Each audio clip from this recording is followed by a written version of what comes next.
This panel is on democracy, justice, tolerance and reason. Democracy is the goal, end, the structure, and justice, reason and tolerance, and also I would like to add dialogue, are its pillars. Without these pillars, democracy cannot stand. The modern world, globalized world, is highly diverse world, multicultural world. West never had experience of diversity until Second World War. It was only after Second World War that West became multicultural because people started migrating from colonial countries to Western countries. And it led to lot of intolerance, and still it persists. I am talking of practice, not of theory. In theory, West has democracy and it accepts all these pillars of democracy, tolerance, reason and justice. But if we study ground situation, there is lot of intolerance in Western society. Earlier it was racial intolerance, today it is cultural intolerance, religious intolerance, because Western society now is becoming multi-religious, multicultural. Of course, a theory has been developed of multiculturalism by academics, sociologists, etc. But the very study of media would show how much intolerance is there about minorities, certain religious groups, certain cultural groups. So if we really aim at democracy, then these pillars are very important. To begin with, justice. Justice not only must be done, as there is a famous saying about it, but should appear to have been done. And justice is always something substantial. How minorities are treated. Now I come from a country which is so diverse that I call it a bewildering diversity in a country. Each region of India is bewilderingly diverse.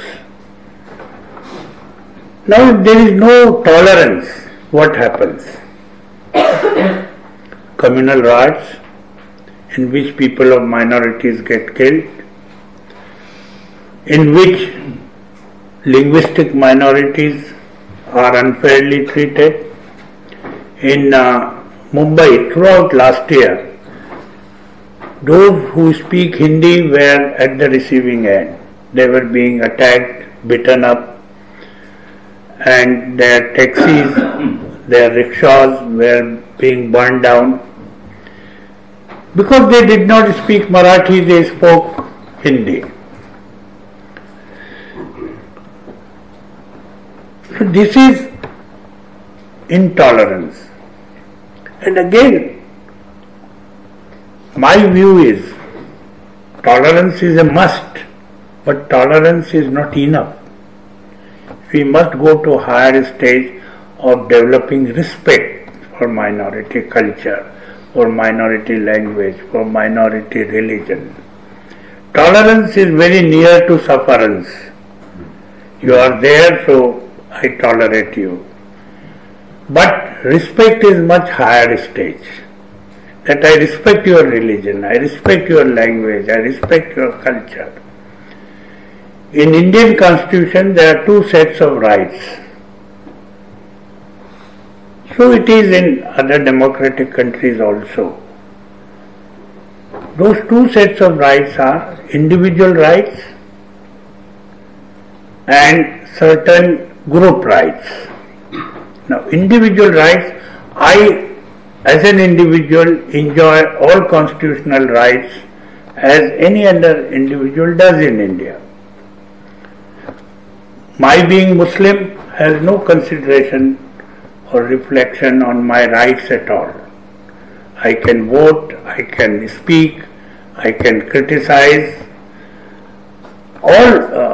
I have right to security, I have right to individual dignity. All these rights are there. But I also enjoy rights as a Muslim community.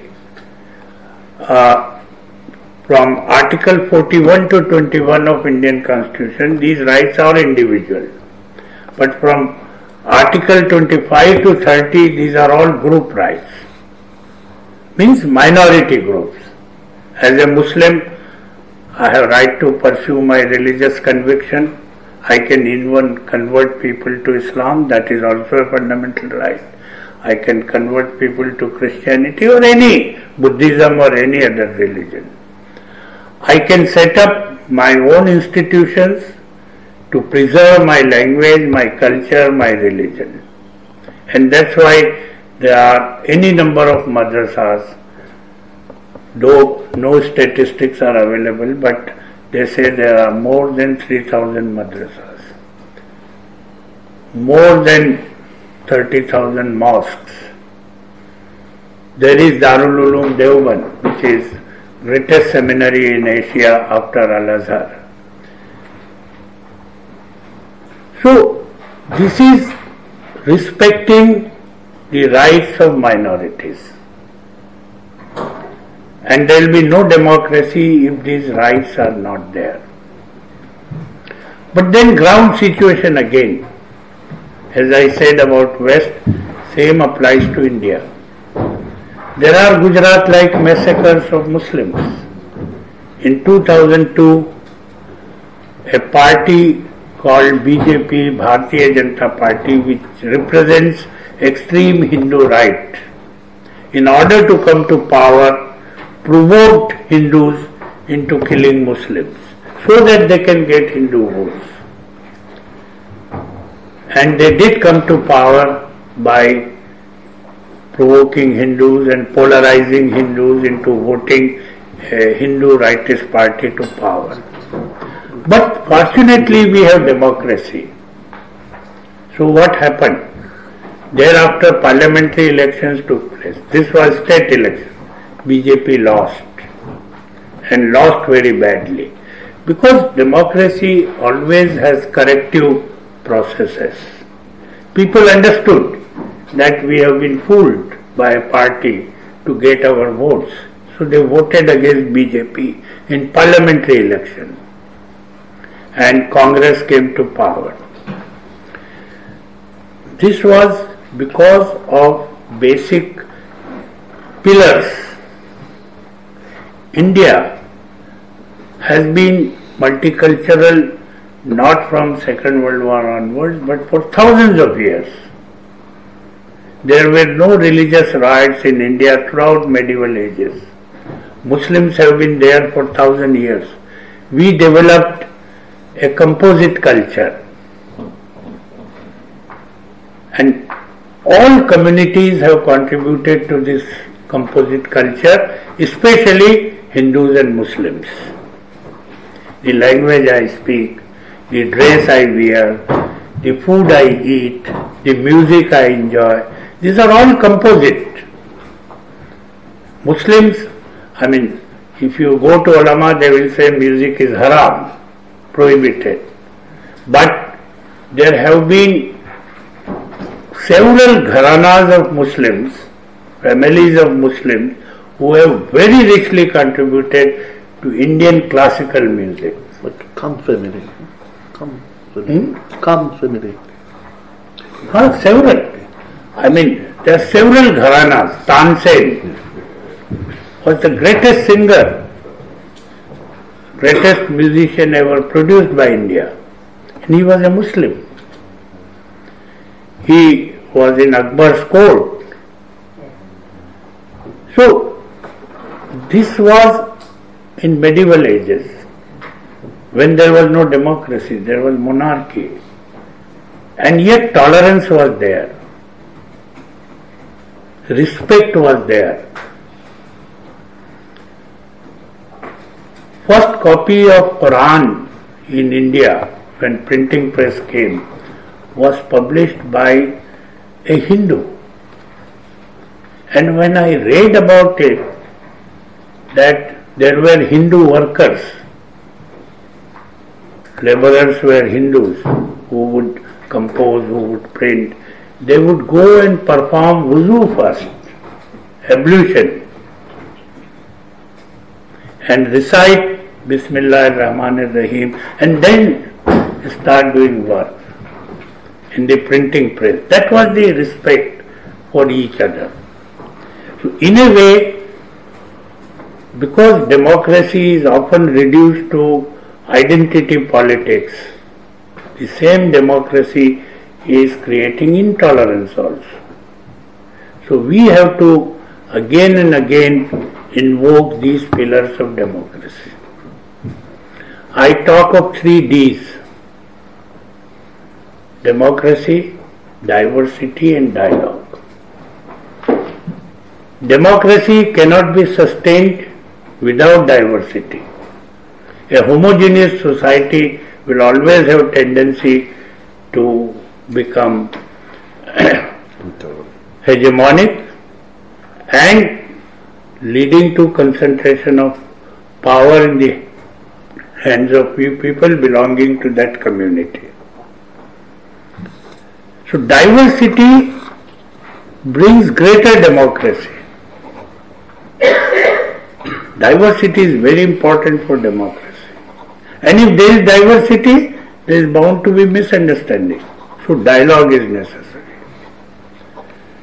And our institution is devoted to dialogue, and I am speaking from concrete experience that dialogue brings much greater understanding and tolerance. We hold youth camps. So in one of the youth camps, at the end, 2 young Hindu boys came to me and said, "Uncle, organize more such camps." So I said, "What attracted you to this?" He said, "We lived with Muslims, and for the first time we experienced they are also good human beings. Otherwise we are thinking they are bloodthirsty, violent, intolerant. But we had very pleasant experience with these Hindu youth, or Muslim youth. So if you organize more such camps, more people will have that experience." So dialogue is very essential part of democracy which has diversity. I consider diversity and dialogue as the very lifeblood of democracy. If you want democracy to be dynamic, to be just, to be tolerant, it must encourage not only diversity of views. Of course, diversity of views is very essential for democracy, but also diversity of culture, diversity of religion, diversity of customs and traditions. And again, it's very necessary to be open to different ideas. That leads to more creativity in human mind. If you close your mind to other set of ideas, you will stagnate. And this openness to ideas, if I give you example of Mahatma Gandhi, he was very conservative Hindu in personal life.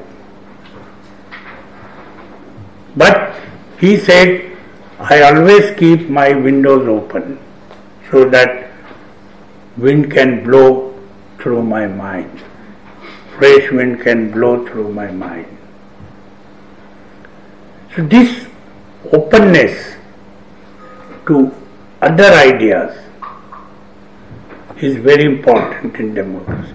Again, the concept of the other. We always stereotype the other As a Muslim, I stereotype Hindu. Oh, these Hindus are idol worshippers. They are kafirs. That's very wrong on my part. Similarly, Hindus stereotype Muslims. We stereotype all Jews, as brother was referring to it. All Jews are not Zionists. There are strong critique of Zionists from among Jews. So, never stereotype the other. That leads to extreme intolerance. A democracy demands that we should break all stereotypes about the other.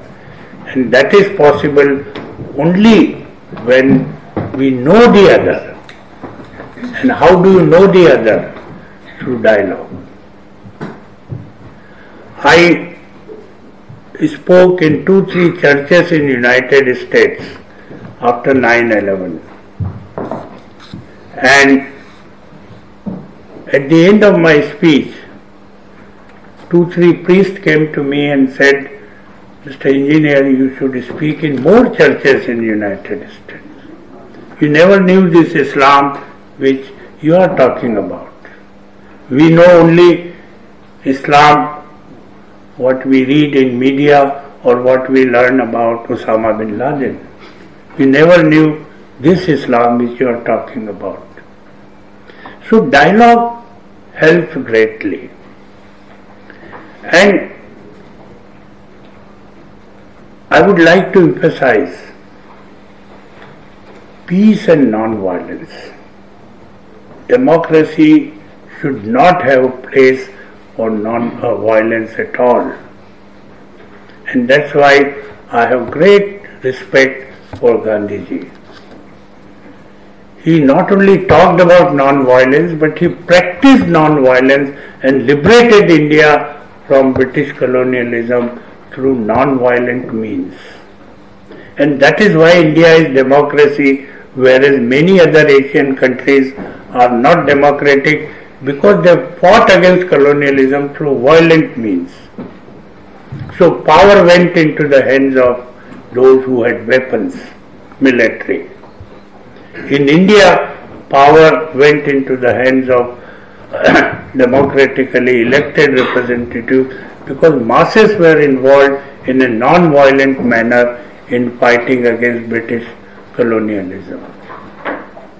So violence should have no place in democracy, and nobody can be more intolerant than violent people. It's only peace and non-violence which makes you respectful of the other. When Khilafat was thought to be demolished by British, by dismembering Turkish Empire, Muslims approached Gandhi and said, please take up this question. Turkish Empire is important for us. We consider him as Khalifa. And he launched the Khilafat movement in 1919. And when Hindus asked him what our freedom has to do with Khilafat movement, you know what was his answer? Gandhi said, if my fellow countrymen are pained by something, I am also pained. If they feel Turkish Empire should not be dismembered, I would work to that end. And he did, and millions of Muslims were drawn to freedom movement. This is magic of tolerance and respect for others' feelings. But unfortunately, when democracy becomes power-oriented and not issue-oriented, not value-oriented, then it becomes simply identity politics, which is what is happening in most of the democracy in the world. That politicians appeal to your identity. You are Muslim, vote for me. You are Hindu, vote for me. You are Buddhist, vote for me. You are Christian, vote for me. And society becomes divisive. So we must reorient our democracy from power to values and issues. What are the issues being faced by people?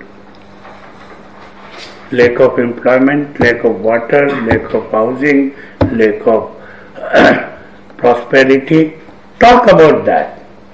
If democracy becomes issue-oriented and value-oriented, there will be no division between people of different religions, different languages and different cultures. And they will be able to come together to fight for common problems and would be able to compel politicians to solve those problems. At one time, Indian democracy,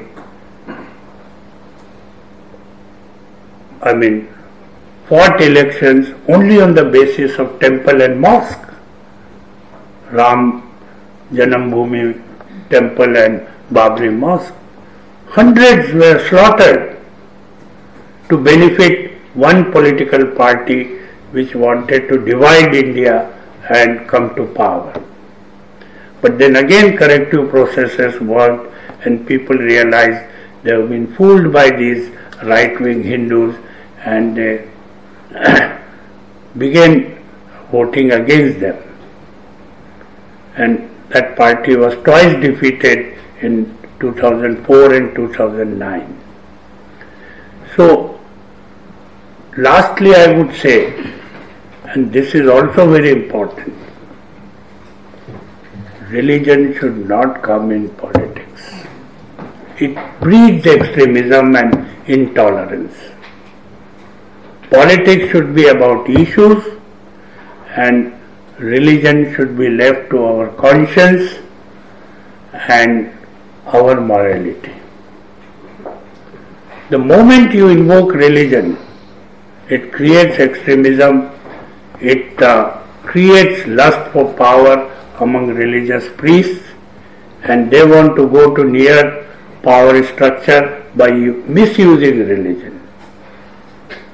So, in India, our ulama welcomed secularism because they know otherwise Muslims will be slaughtered in this country if there is no secularism, if there is no democracy, if there is no tolerance.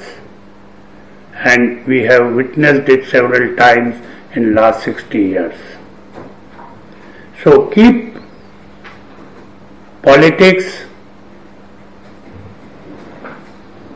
to those who are capable of solving our problems, those who practice those values of peace, tolerance and reason. Thank you very much.